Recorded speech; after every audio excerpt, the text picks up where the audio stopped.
ఆంధ్రప్రదేశ్లో కొత్తగా ఏర్పాటు చేసిన మెడికల్ కాలేజీలపై రాజకీయ వివాదం మొదలైంది. వైసీపీ ప్రభుత్వం నిర్మించిన మెడికల్ కాలేజీలను ప్రైవేట్ పరం చేస్తారంటూ నర్సీపట్నం మాజీ ఎమ్మెల్యే పెట్ల ఉమాశంకర్ గణేష్ కూటమి ప్రభుత్వంపై విమర్శలు గుప్పించారు.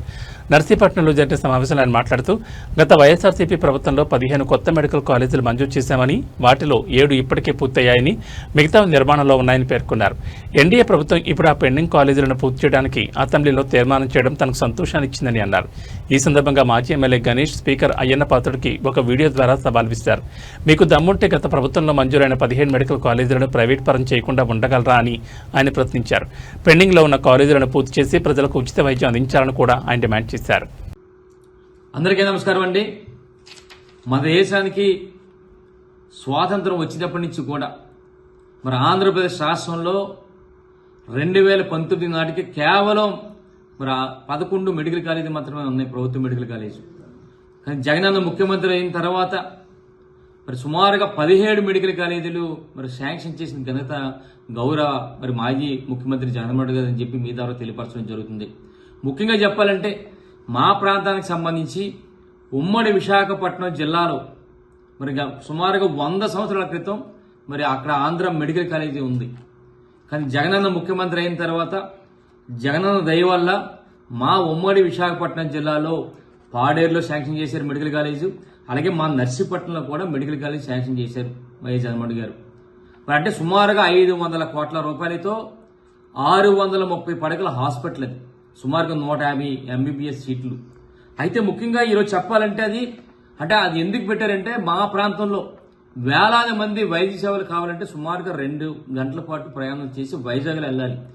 ఈ 2 గంటల్లో చాలా మంది చనిపోతున్నారని చెప్పి అప్పుడు మేము మరి ఎన్నికల ప్రచార సంఘారంలో అడిగినప్పుడు మరి ఈ విధంగా జగనన్న మాకు శాంక్షన్ చేయడం జరిగింది. అంటే సుమారుగా ఈ మెడికల్ కాలేజీ మా ప్రాంతంలో ఉండడం వల్ల మరి సూపర్ స్పెషాలిటీ వైద్య సేవలు ఉచితంగా 24 గంటలు కూడా మా ప్రాంత ప్రజలందరూ కూడా అందుబాటులో విధంగా ఉండేది. మరి దురదృష్టం ఏంటంటే జగనన్న ముఖ్యమంత్రి కాకపోవడం. నిజంగా జగనన్న ముఖ్యమంత్రి అయ్యి ఉంటే ఈ టైంకి 2025-26 నాటికి నర్సీపట్నం మెడికల్ కాలేజీ ప్రారంభమయ్యేది. మా బ్యాడ్ ఏంటంటే ఆయన మరి ముఖ్యమంత్రి కాకపోవడం చెప్పి మీ ద్వారా తెలియపరచడం జరుగుతుంది. ఇప్పుడు చూస్తే ఈ ప్రభుత్వం నిర్ణయం తీసుకుంది, ప్రైవేట్ కాలేజీలు ఈ ప్రభుత్వ కాలేజీలన్నీ కూడా పీపీపీ విధానంలో మరి చేస్తున్నట్టుగా నిన్న కేబినెట్లో నిర్ణయం కూడా తీసుకోవడం జరిగింది. అంటే ఇలా చేయడం వల్ల ఏమవుతుందంటే ఏదైతే 150 ఎంబీబీఎస్ సీట్లు ఉన్నాయో మరి ప్రైవేట్ కాలేజీలో ఏ విధంగా ఫీజులు వసూలు చేస్తారో ఆ విధంగా చేసే కార్యక్రమం.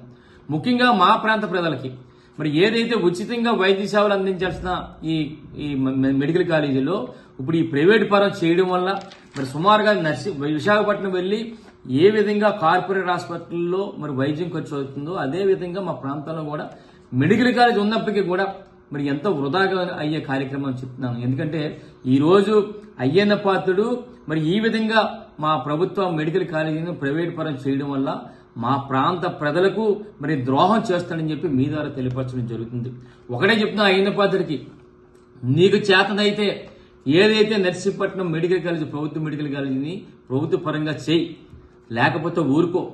వచ్చే 3.5 సంవత్సరాల తర్వాత జగనన్న ముఖ్యమంత్రి అవుతారు.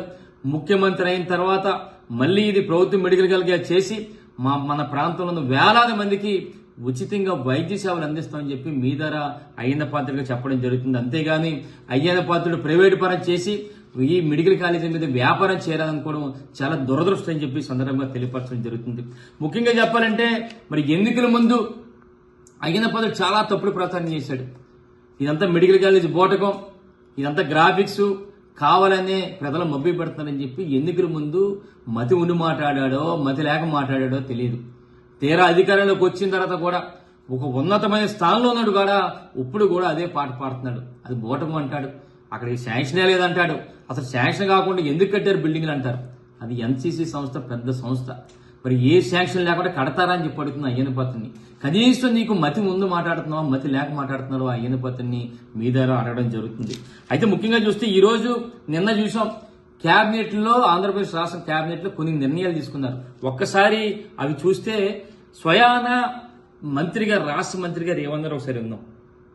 2019-24 మధ్య కేంద్ర ప్రభుత్వం ద్వారా అప్పటి ప్రభుత్వంలో 17 medical colleges with hospitals sanction అయిన విషయం అందరికీ తెలిసిందే. మరి ఆనాటి ప్రభుత్వంలో కేవలం 7 మాత్రమే పూర్తి చేసి కొన్ని చిన్న చిన్న ఇబ్బందులు ఉన్నా కూడా పూర్తి చేయడం జరిగింది. ఇప్పుడు మిగిలిన 10 కాలేజెస్ ని పీపీపీ మోడ్ లో పూర్తి చేయడానికి 2 phases లో బిడ్స్ పిలవడానికి తయారు చేసిన డ్రాఫ్ట్ ఆర్ఎఫ్పి మరియు కన్సెషన్ అగ్రిమెంట్లకు కేబినెట్ ఆమోదం తెలపడం జరిగిందని చెప్పేసి నేను మనవి చేస్తాను. 2019-24 మధ్య కేంద్ర ప్రభుత్వం ద్వారా అప్పటి ప్రభుత్వంలో 17 medical colleges with hospitals sanction అయిన విషయం అందరికి తెలిసిందే. మరి ఆనాటి ప్రభుత్వంలో కేవలం 7 మాత్రమే పూర్తి చేసి కొన్ని చిన్న చిన్న ఇబ్బందులు ఉన్నా కూడా పూర్తి చేయడం జరిగింది. ఇప్పుడు మిగిలిన 10 కాలేజెస్ ని పీపీపీ మోడ్ లో పూర్తి చేయడానికి 2 phases లో బిడ్స్ పిలవడానికి తయారు చేసిన డ్రాఫ్ట్ ఆర్ఎఫ్పి మరియు కన్సెషన్ అగ్రిమెంట్లకు కేబినెట్ ఆమోదం తెలపడం జరిగిందని చెప్పేసి నేను మనవి చేస్తాను.